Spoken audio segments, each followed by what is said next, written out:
We thank Rebecca and Paul for the offertory. Good morning and happy Valentine's Day. I'm Reverend Michelle Scott-Huffman. My pronouns are she and her, and I'm excited to be with you on this day that so readily lends itself to thinking and talking about love in the middle of this month that our theme is beloved community. In celebration of all things love, I'll begin with the Maya Angelou poem, Touched by an Angel. We, unaccustomed to courage, exiles from delight, live coiled in shells of loneliness, until love leaves its high holy temple and comes into our sight to liberate us into life. Love arrives, and in its train come ecstasies, old memories of pleasure, ancient histories of pain. Yet if we are bold, love strikes away the chains of fear from our souls. We are weaned from our timidity in the flush of love's light. We dare be brave, and suddenly we see that love costs all we are and will ever be. Yet it is only love which sets us free.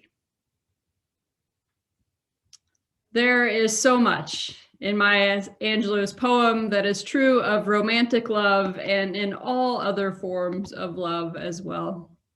There are many ways that we talk about love in our society, some rather flippant even, but the way our monthly theme intersects with a cultural holiday is a perfect opportunity to think deeply and critically about the many expressions of love in our daily lives and the places where expressions of love may be missing.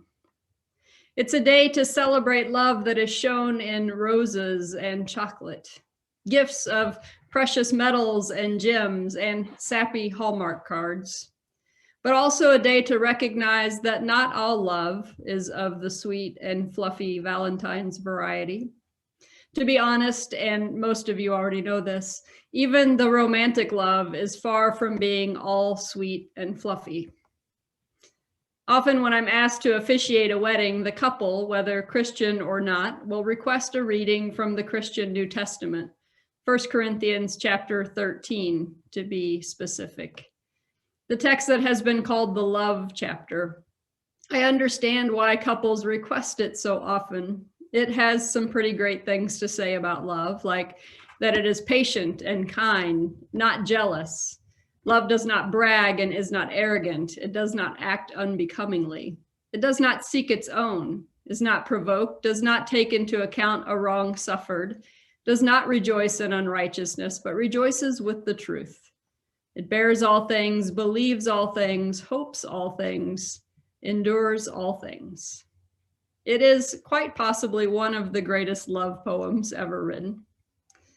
The message that I write for every wedding is different and tailored to the couple, but it typically includes some version of me expounding on that passage, a message that is part encouragement, part warning, and all blessing. Maybe some of you could use that particular mix of words today, so I'll share it here, and if you are so inclined to receive it as a blessing of your personal relationship or your way of being in the world, please do. A love that is patient and kind allows us to look past our own needs and fulfill the needs of the one that we love. It gives us the push that we need to make our individual selves better for the sake of the whole, the us, the family. Love is the power that gives us strength when times are tough, when we don't know how we'll make it through or what it will look like on the other side. Love is the courage to speak hard truths to one another because you value the relationship that much. Love is the joy you experience, sometimes much later, when one of you is really angry with the other and you share that glance that melts you and makes you laugh rather than scream. Love is the devotion that drives you to care for the other if one becomes unable to care for themselves. Love is the bond that holds you together in good times and bad. Love is many, many things. The one thing that it is not is easy, but it is your greatest resource, and if you'll allow it, it will carry you through. My prayer for you today is that your love will always protect, always trust, always hope, and always persevere. And I share that exhortation today both as a blessing upon all of you and your personal relationships, whether they are romantic or not, and as an invitation and a call to exercise that kind of love in all of our relationships, because that's what it takes to build beloved community. You see, in the letter to the church at Corinth, the Apostle Paul wasn't writing about the way couples should treat one another. In fact, Paul's best marriage advice was just don't do it, unless, of course, you can't control your lust. And then, for God's sake, get married. Thankfully, Paul wasn't offering folks romantic relationship advice or premarital counseling. Rather, he was addressing the way that a divided community would find healing and reconciliation. The love chapter follows a passage about the church community being one body with many members, in which the mutual reliance is such that one cannot say to another, I have no need for you. If one part suffers, it says all the parts suffer with it. And if one part gets the glory, all the parts celebrate with it. It reminds me of the words of Sikh activist Valerie Kaur, Sikh, S-I-K-H, the religion, not Sikh, S-I-C-K, as in ill or current slang meaning cool or fabulous, though she is those last two things. Anyway, Kaur suggests in her newest book, See No Stranger, that we learn to look at everyone and say, you are a part of me I do not know yet. She acknowledges that in many ways, from where we sit right now, our future is dark. But she asks the question, what if the darkness that we are experiencing is not the darkness of the tomb, but instead the darkness of the womb? And she begins to talk about love in terms of giving birth to something new, maybe even a new America, where all people have value and voice and the resources to thrive. She writes, it's time to reclaim love as a public ethic. Love has been captured by greeting cards and pop songs as personal and romantic, too fickle and sentimental to be a revolutionary force. But the greatest social reformers in history grounded entire movements in the ethic of love. And she offers her own love poem. Love is more than a feeling. Love is a form of sweet labor, fierce, bloody, imperfect, and life-giving. A choice we make over and over again. If love is sweet labor, love can be taught, modeled, and practiced. This labor engages all of our emotions. Joy is the gift of love. Grief is the price of love. Anger protects that which is loved.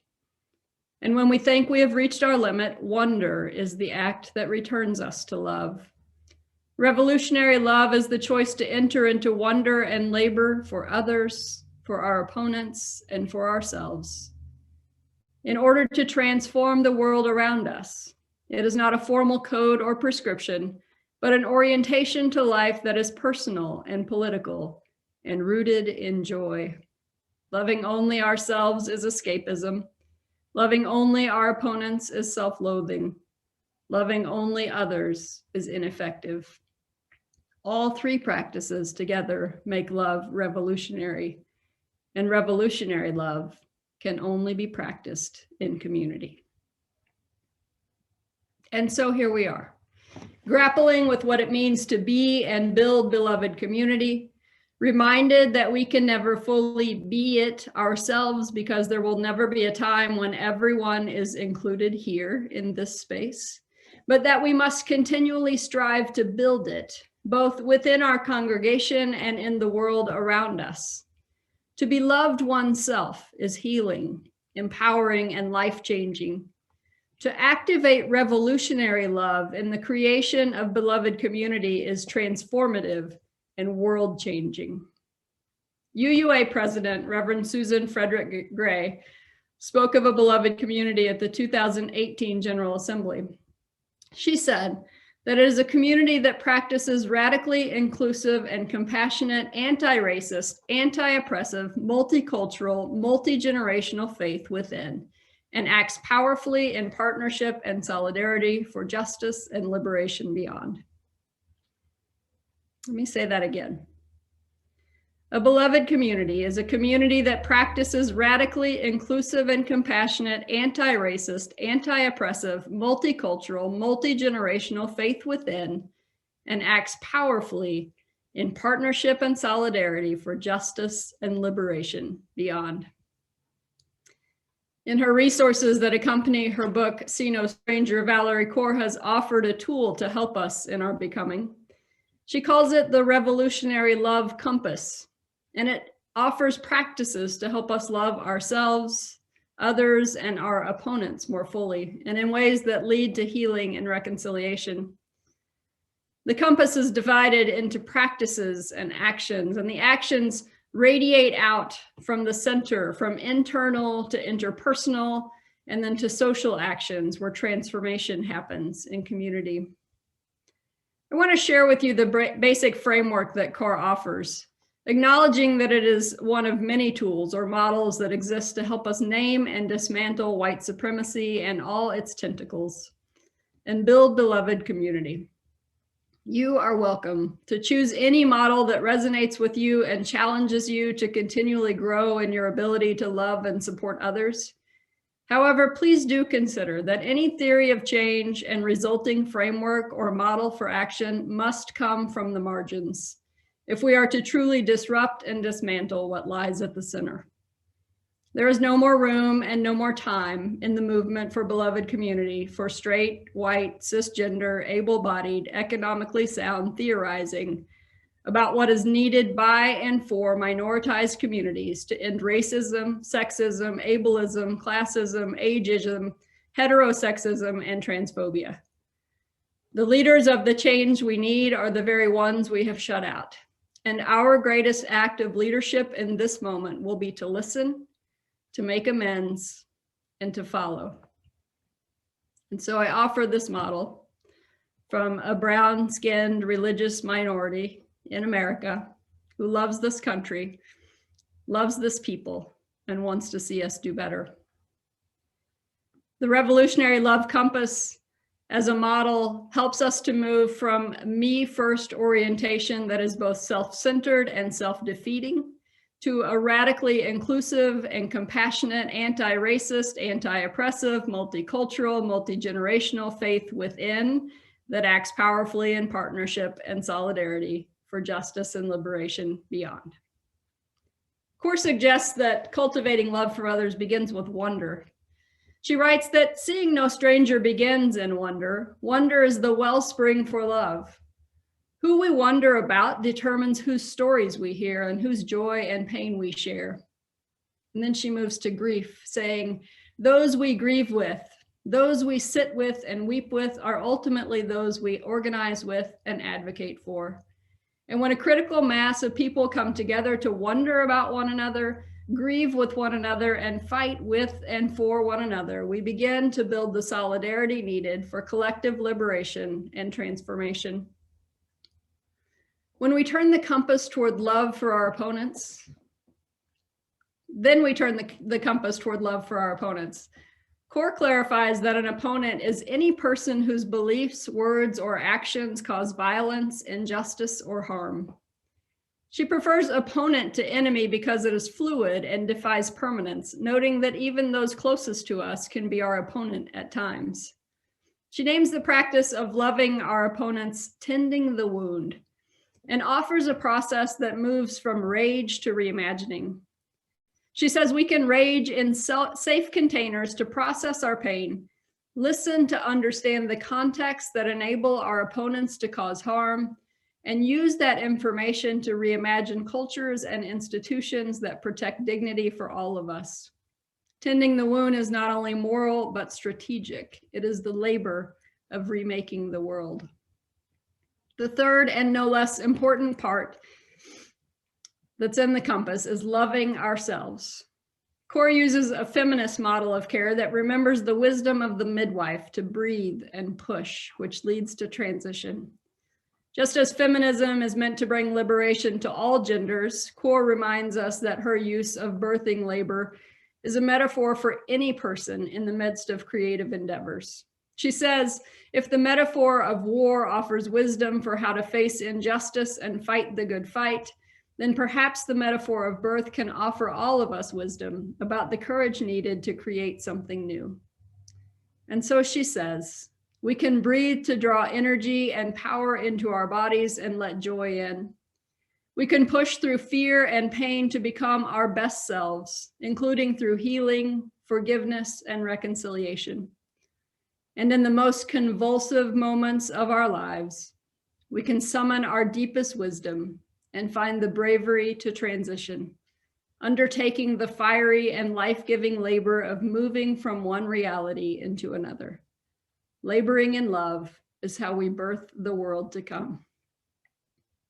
So friends, on this Valentine's Day, I have offered you love poems from a great African-American poet, from the earliest Christian writings, and from a powerful prophetic voice in our current context, offering a way through the darkness and into the light of beloved community. In their own beautiful and challenging ways, they all remind us that love is difficult, messy, painful, and just plain hard, even as it is beautiful and empowering and exhilarating. I think they would all affirm that love is the greatest power that we have readily available to change ourselves and change the world. Henry David Thoreau wrote, "There is no remedy for love but to love more." May it be so for all of us today and in the days to come. The dream, our dream of beloved community depends on it. Blessed be, and amen.